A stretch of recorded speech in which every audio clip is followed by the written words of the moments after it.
जय गुरु जी संगत जी। गुरु जी के श्री चरणों में कोटि कोटि प्रणाम। संगत जी, आज का मेरा सत्संग बहुत ही प्यारा है, जो मेरे दिल के करीब है। और इससे पता चलता है कि गुरु जी महाराज आपकी कही हुई हर बात को बड़े ही प्यार से और बहुत ही जल्दी पूरा करते हैं। इस बार ऐसा हुआ कि मेरे को बड़े मंदिर जाने का सुअवसर प्राप्त हुआ, और दिल्ली में मेरा स्टे कम से कम करीब करीब 6 हफ्तों का था। और मेरी कोशिश थी कि मैं हफ्ते में 2 बार जाऊं गुरु जी महाराज के दर्शन करने के लिए बड़े मंदिर।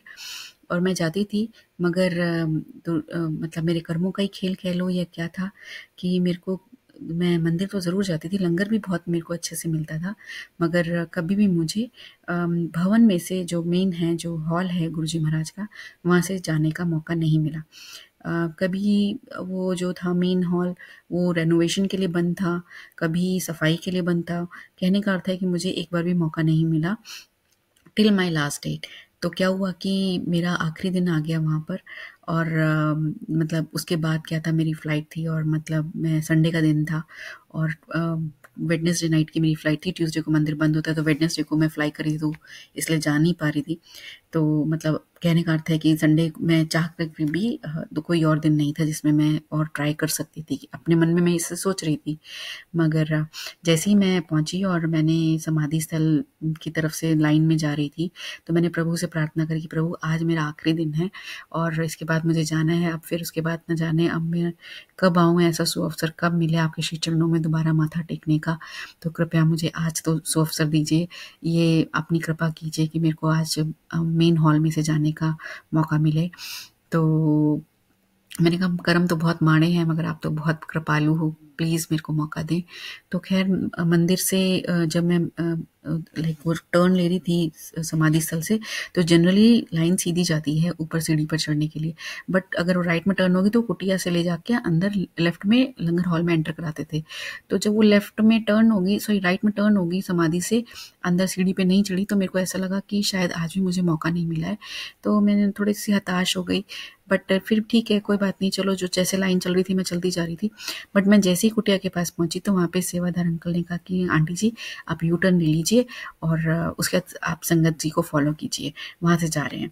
तो मैंने कहा, सोचा कि पता नहीं, मतलब यू टर्न बोला तो थोड़ा एक्साइटमेंट हुई, बट फिर सोचा कि पता नहीं, मतलब क्योंकि लाइन आगे दिख नहीं रही थी, थोड़ा लंबा जो एक स्ट्रेट लाइन होती है तो दिख नहीं रही थी, तो कोई भी, तो फिर मेरे को लगा कि कहीं आगे से ना ले जा रहे हो, हॉल के दूसरी तरफ से ना लेके जा रहे हो लंगर हॉल में, क्योंकि जब भीड़ ज़्यादा थी इवेंट के टाइम पर, गुरु जी के बर्थडे पर और गुरु पूर्णिमा पे, तो भी ऐसा किया गया था एक बार। तो खैर एनीवेज, बट मैं जैसे ही समाधि स्थल पर दोबारा यू टर्न लेके पहुंची, तो वहाँ पर मैंने देखा कि लोग ऊपर सीढ़ियों पे चढ़ रहे थे। तो मैं तो इतनी खुश हो गई, और मेरे मतलब आंखों से आंसू निकले ही जा रहे थे, ये सोच के कि भगवान ने मेरी सुन ली। और गुरु जी महाराज, हमारे भगवान परम पिता परमेश्वर, उन्होंने मेरी सुन ली और मुझे जाने का मौका दिया।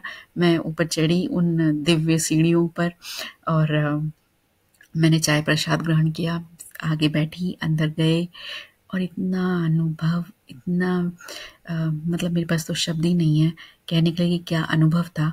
वो एक स्टिलनेस का मोमेंट जो मैंने वहाँ पर अनुभव किया कि जैसे एक बबल में हूँ मैं, और वो मोमेंट मुझे शेक नहीं करना, लाइक यू नो, कि मुझे कुछ नहीं सोचना, it was like completely blank. And बस बहुत ही अच्छा मोमेंट था वो। और मैंने भगवान अपने गुरुजी महाराज के दर्शन किए, माथा टेका, और बस बहुत ही आनंद आया। और कोटि कोटि शुक्राना, हमारे गुरुजी महाराज हर पल हमारे साथ हैं, हमारी सुनते हैं, हम पर कृपा करते हैं, हमें अच्छी शिक्षाएं देते हैं, और बुरे समय से बाहर निकलने के लिए समझाते हैं, और हमारे को शक्ति भी देते हैं। बस सदा हमारे को अपने चरणों में रखिएगा प्रभु। बस यही मेरी अरदास है, हम सब पर कृपा कीजिए, हमारा आपके सिवा और कोई नहीं प्रभु। जय गुरु जी महाराज, कोटि कोटि शुक्राना गुरु जी महाराज। जय गुरु जी।